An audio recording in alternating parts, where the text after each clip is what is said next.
Mesdames et messieurs, je vous demanderai juste quelques minutes d'attention. Mesdames et messieurs, chers participants, chères participantes, je suis Marine Hadengue, PDG de la Fondation Harbour.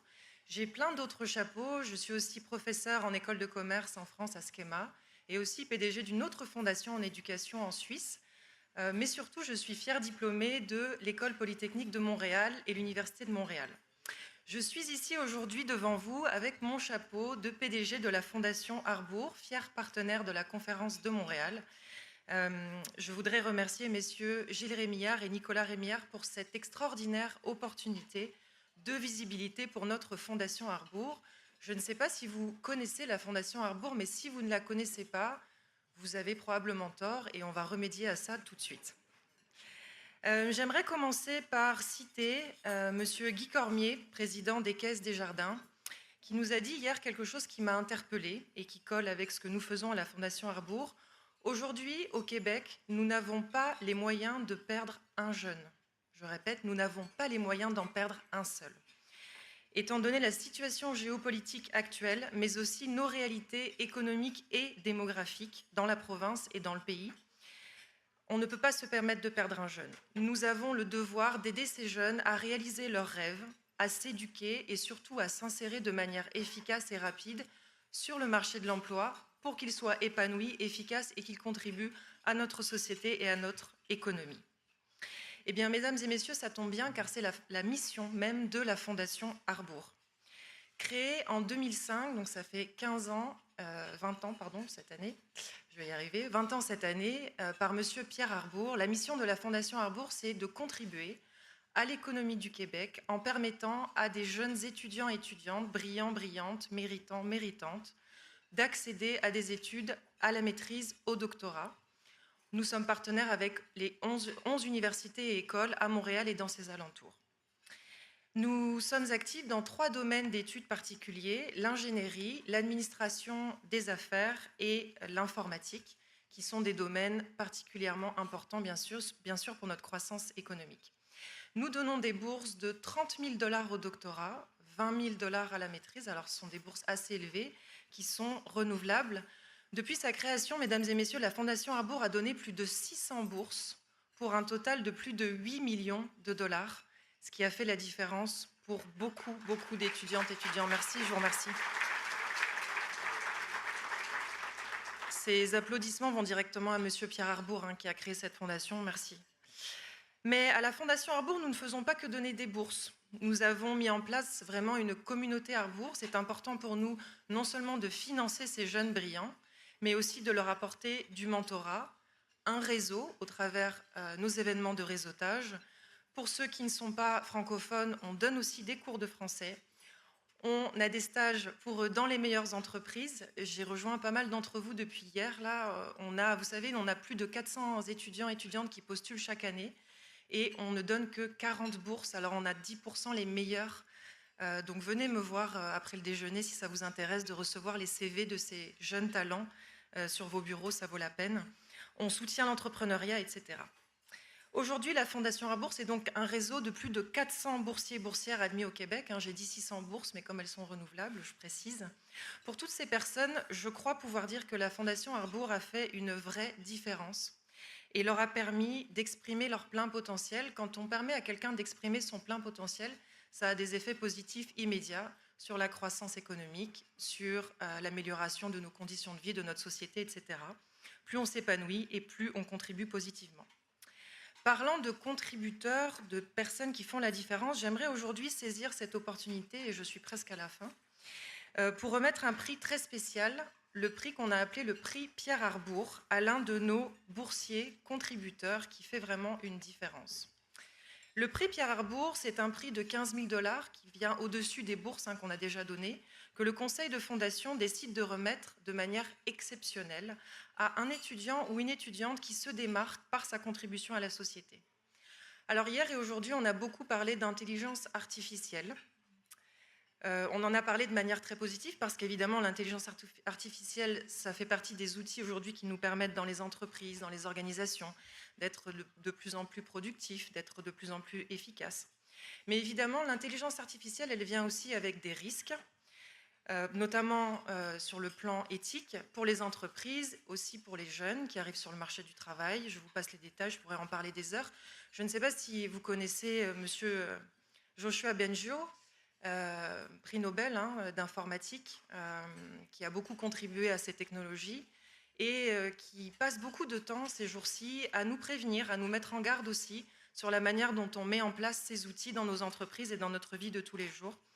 Alors nous avons besoin de mesurer ces risques davantage, de les identifier et de mettre en place les bonnes réglementations pour faire en sorte que ces outils soient utilisés pour le bien de la société et non pas dans l'excès et de manière déraisonnée. Je suis donc très heureuse d'annoncer, et c'est une surprise pour lui, il est debout à droite, il sait qu'il devait parler, mais il ne savait pas qu'il allait recevoir un prix. Donc je suis très heureuse, c'est un honneur d'annoncer que cette année, nous avons le plaisir d'offrir le prix Pierre Arbour à monsieur Lassène Fata pour ses contributions dans ce domaine. Vous l'avez probablement déjà lu dans Le Devoir ou la Presse, Lassène est très prolifique, il écrit sur ces questions d'éthique et d'IA. Lassène Fata, boursier de la Fondation Arbour, est éthicien de la technologie et doctorant en sciences, technologies et sociétés au Centre interuniversitaire de recherche sur la science et la technologie.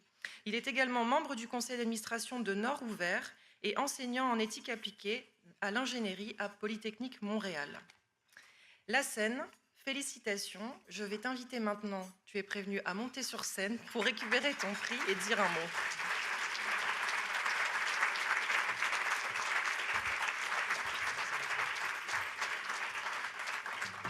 On va faire une petite photo, si ça ne vous dérange pas.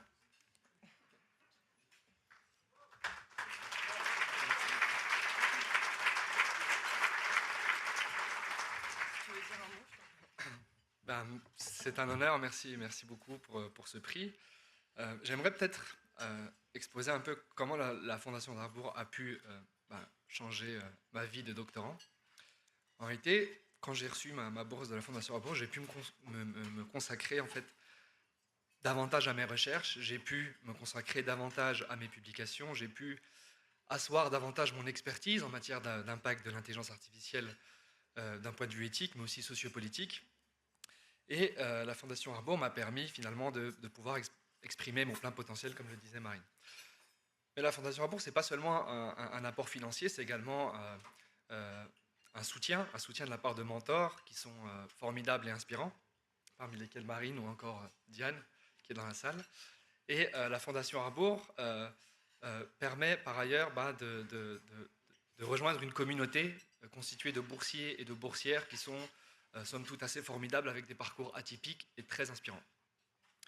Je vais peut-être faire une petite analogie qui concerne un peu plus mon parcours. Bon, ça se voit sans doute pas, mais moi je viens du sport de haut niveau. Okay, je suis boxeur, boxeur professionnel à mes heures perdues, quand je ne fais pas mes activités. Et donc, vous savez, quand on est sur le ring, parfois, on fait face à certaines difficultés. Okay, et on attend souvent ce moment fatidique où on a un second souffle, en fait, qui vient en fait redonner une espèce de confiance et une puissance qui nous permet de remporter le combat. Et bien finalement, la Fondation Arbour, c'est un peu comme ce second souffle pour les étudiantes et les étudiants en maîtrise et en doctorat, qui souvent, parfois, font face à certaines difficultés. Et ce second souffle vient faire toute la différence et vient pouvoir, en fait, faire en sorte que ces étudiantes et ces étudiants puissent exploiter leur plein potentiel. Alors Marine, Diane, toute la communauté de la Fondation Arbour, merci pour ce second souffle et j'espère qu'on va continuer, je vais essayer de m'impliquer davantage, j'espère qu'on va continuer à apporter ce second souffle à l'ensemble des boursiers et des futurs, j'arrive même plus à parler, des futurs boursiers et boursières de cette fondation. Merci beaucoup.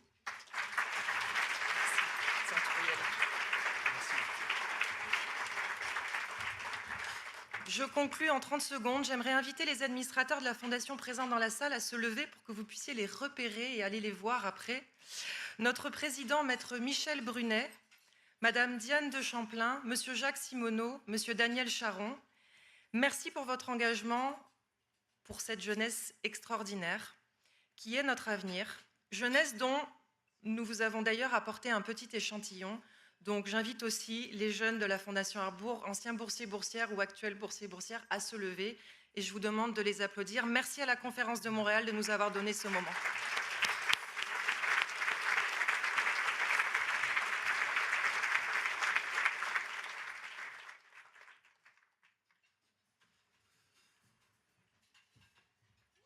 Alors, merci à Madame Hadengue. Merci pour sa présence, mais également félicitations à notre récipiendaire. It's always important and wonderful to be able to celebrate the people who are truly moving entrepreneurialism and innovation forward. So lovely to have that today. Et nous entamons maintenant un tête-à-tête entre deux hommes qui ne sont certainement pas étrangers à cette conférence. The Honorable Scott Bryson is the Vice Chair of Investment and Corporate Banking at BMO, and Patrick Decostre is the CEO of Boralex. For those of you who have, from years past, had the opportunity and from other events to hear Scott Bryson lead a panel, you know that he is always entertaining and usually quite informative. And so let us welcome both distinguished gentlemen to the stage now for that conversation.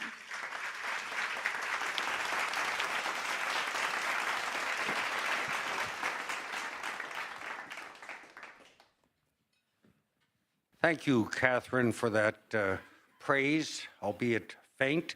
Catherine and I spent 36 days in a minivan campaigning in rural Nova Scotia when her father, the Right Honourable Joe Clark, was running in my old riding in Nova Scotia. And they're great people, great family, and great public servants and dedicated to the good of Canada.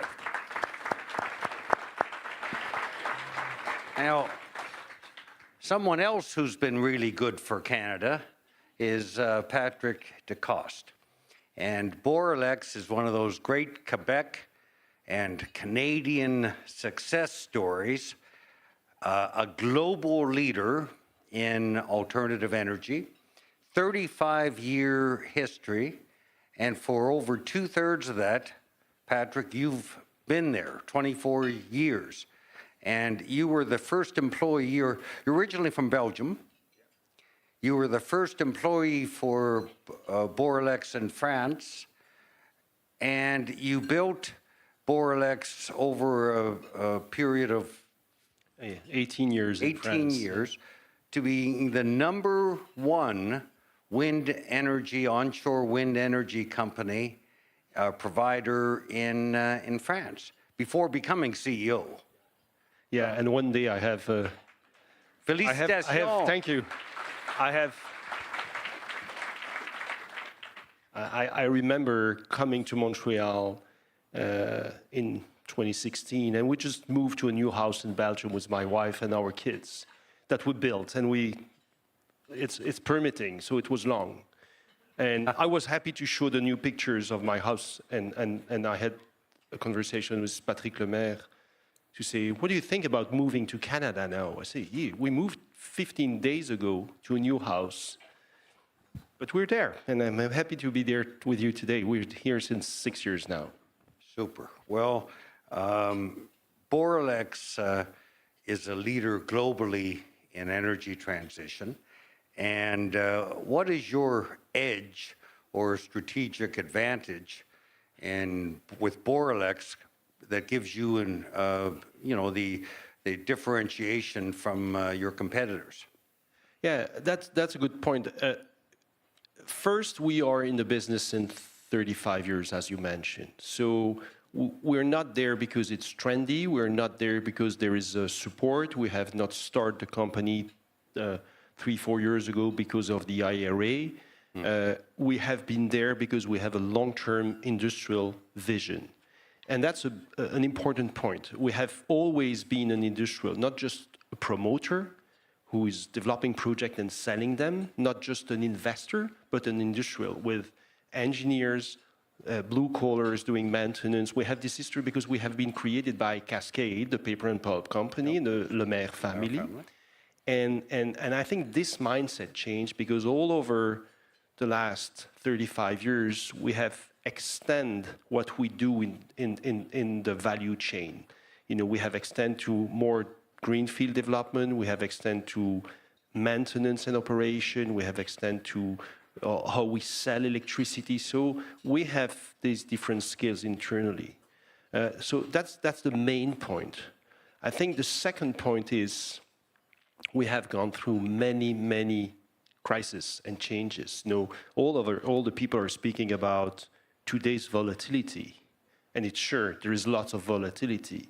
But I arrived 11 days before 9/11, and then there was the Enron crisis. Then there was the great financial crisis. There was so much changes in law in France and in Canada, stop and go for renewable. Then we are a very nimble company. The main challenge of today is to stay nimble, but to do lots of projects which are $500 million to over $1 billion investment in different jurisdictions. So that's the challenge we have today. So you've actually lived through and been building Boralex during a lot of events that made it more complicated sometimes to raise capital in the financing environment. You mentioned the IRA, and President Trump's administration ending the IRA, or how has that impacted the financing environment for Boralex? But first of all, it's not yet done, and sometimes it's better to have certainty. It's always better. When you're in the middle of something, it's complex, and that is what is creating things. On the project that we have in the States presently, specifically in the state of New York, we have been awarded 2 large solar projects, 450 megawatt, north of $1 billion investment in US dollar. These projects are what we call safe harbored. So we have invested enough to benefit from the tax law of today. So that's one thing. But what it's changed, it's disruption when you have a big change like this, because the cost of the project will not go down.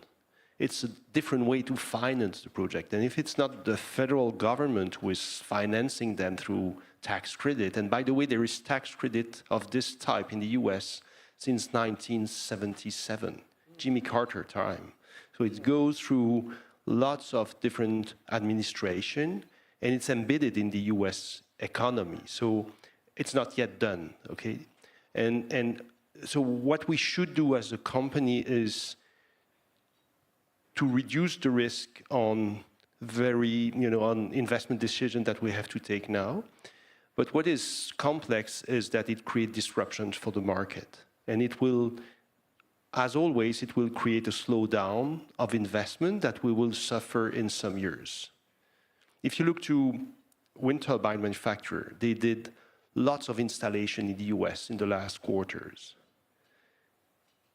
The impact of the questioning of the IRA, just the questioning, will be in probably 5 to 6 quarters, because the time of the project that investment decisions are not taken today.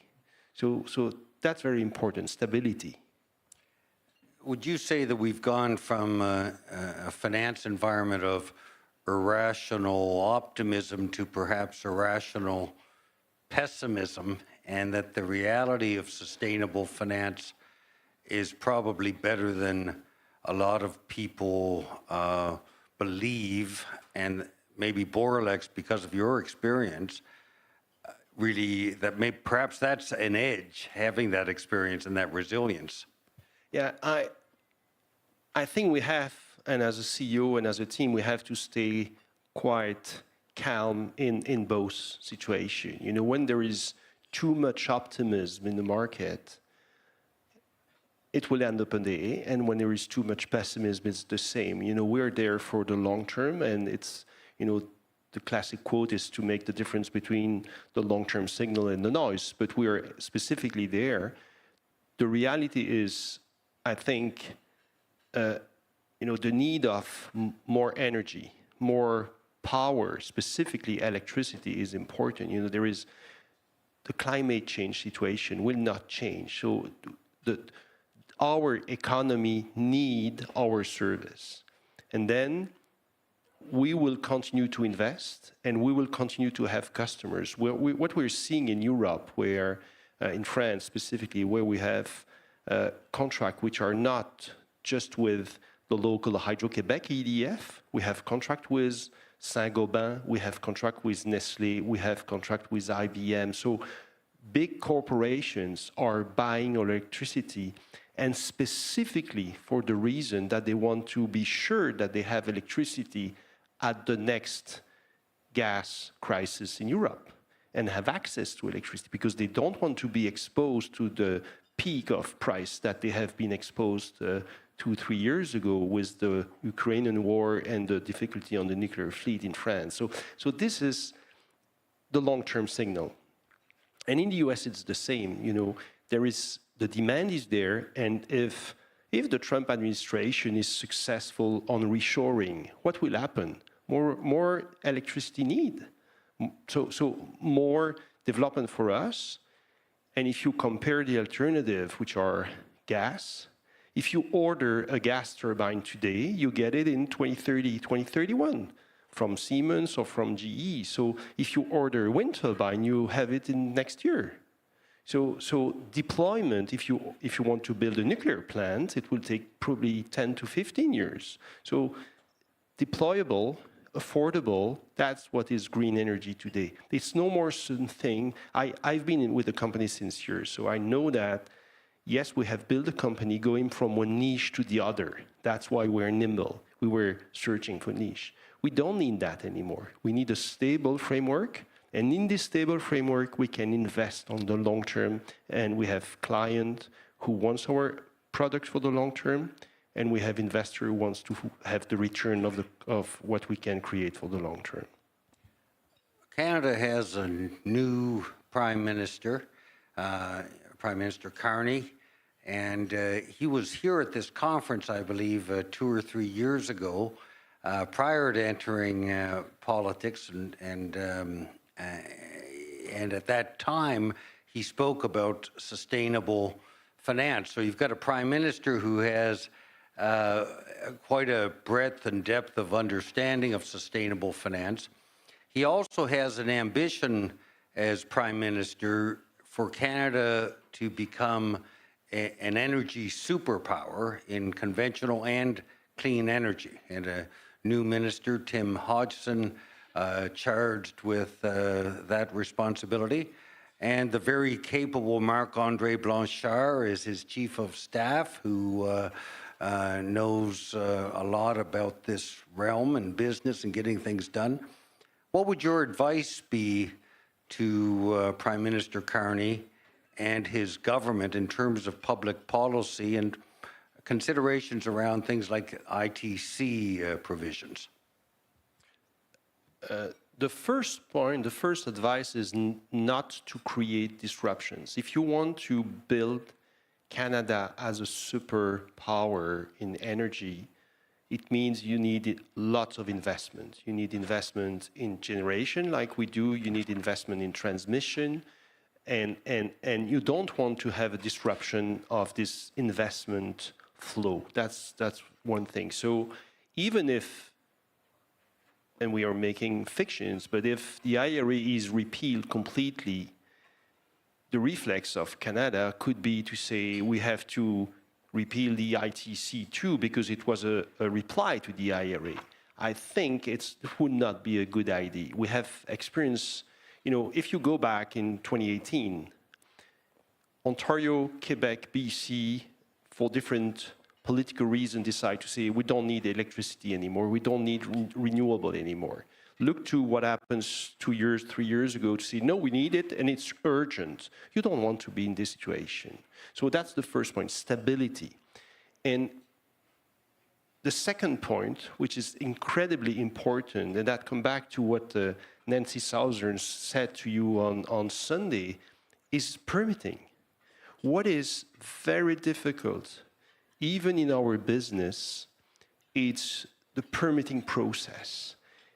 Obviously, there is constraint. Obviously, we have to make impact study and check all the things from from visual, landscape, biodiversity, noise, everything.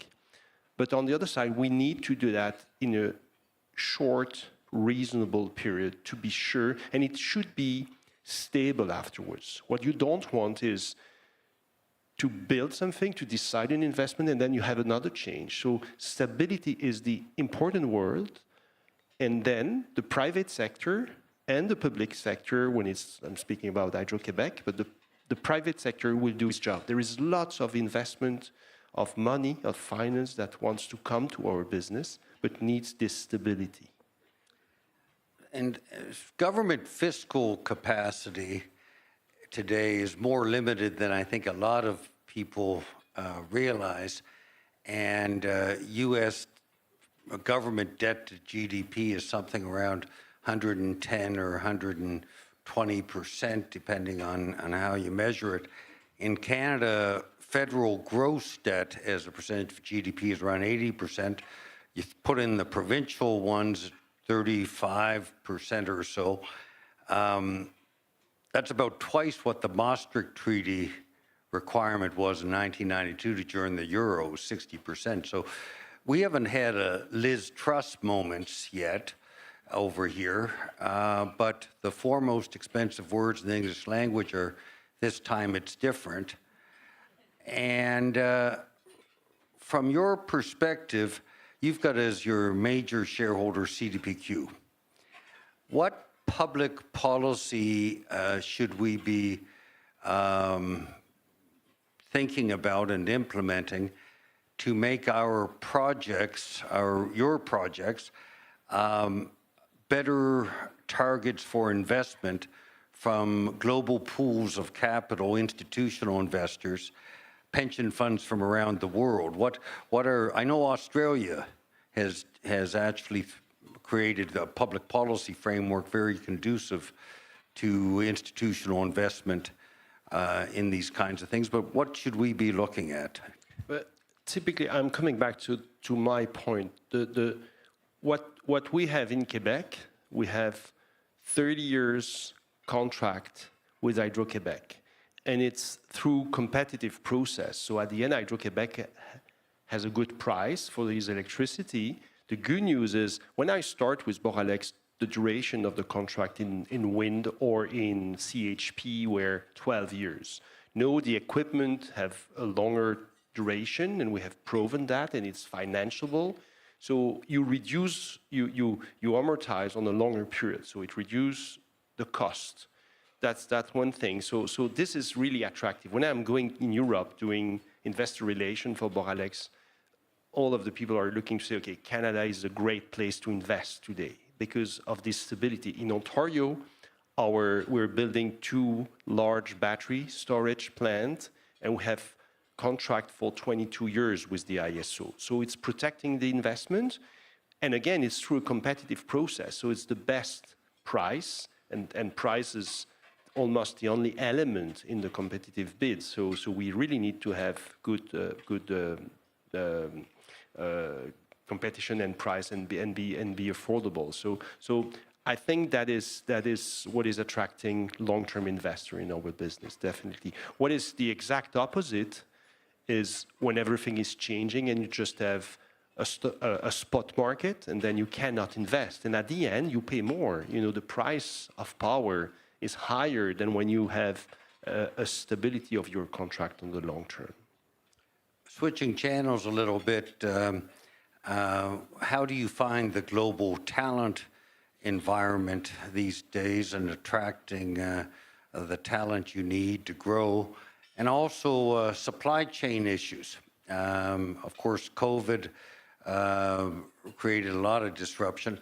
Have things settled down on the supply chain side and costs adjusted more moderately over the last while? Yeah, on the talent side, this is the main. This is the only differentiator for a company. I'm often saying that to my team. Yes, we have nice wind turbine, we have nice solar plant or hydro plant, but the real differentiator is going in and out of the door every day. So that's very important. So we really need to attract the best people.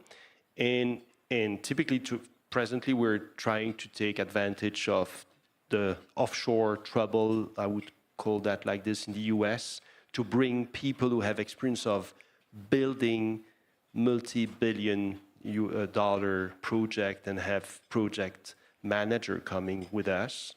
Definitely at Boralex, we are also attracting people from France here in Canada. This is also a way where what we're doing. So it's something that is important, and it's a big change because when I joined the company, there was probably 60 people. There were some people operating a big plant in the northeast of the U.S. in biomass. We sold this plant, but the real, development operation people were 60. We're 800, so it's completely different situation to bring people when you are 800 and have a brand, and when you're 60. So this is one thing. And your second question was supply chain. Yeah, supply chain. The wind turbine cost increased between 21 to 23 by roughly 40%. So that was a huge impact of the supply chain disruptions. And no, it's a situation where the turbine manufacturer, due to the questioning in the US, are looking to the next 2 years because they're booked for the next 2 years, but after that, they don't know really what is the situation because there is lack of investment decision. So it's going down, but the situation also, I come back to my point, changed a lot the last 10 years. 10 years ago, there was probably 10 turbine suppliers. Now there is 3. So the competition is completely different. And that's, again, something about stability. If you want to attract suppliers, you need to give them stability. It's not this. When they were 10, they were running to come in any jurisdiction with a niche. You create a niche and then they were coming. Today, they are really more reluctant to say, okay, we will come and invest. We will come and invest if we have a vision for the next 10 years. Otherwise, they say we will go elsewhere, because this view of the Prime Minister Carney of energy transition and make a superpower is the same in many jurisdictions in the world. So there are, if you look to Germany, if the Germans are authorizing 10 gigawatt a year, the turbine supplier with just German market, they can do piles of money. Okay, so it's important to bear that in mind. You've been with the company 24 years with Boralex. You've been CEO for 5 years. So there's nobody better positioned to tell us what Boralex is going to look like 10 years from now. And you mentioned storage and the investment you're making.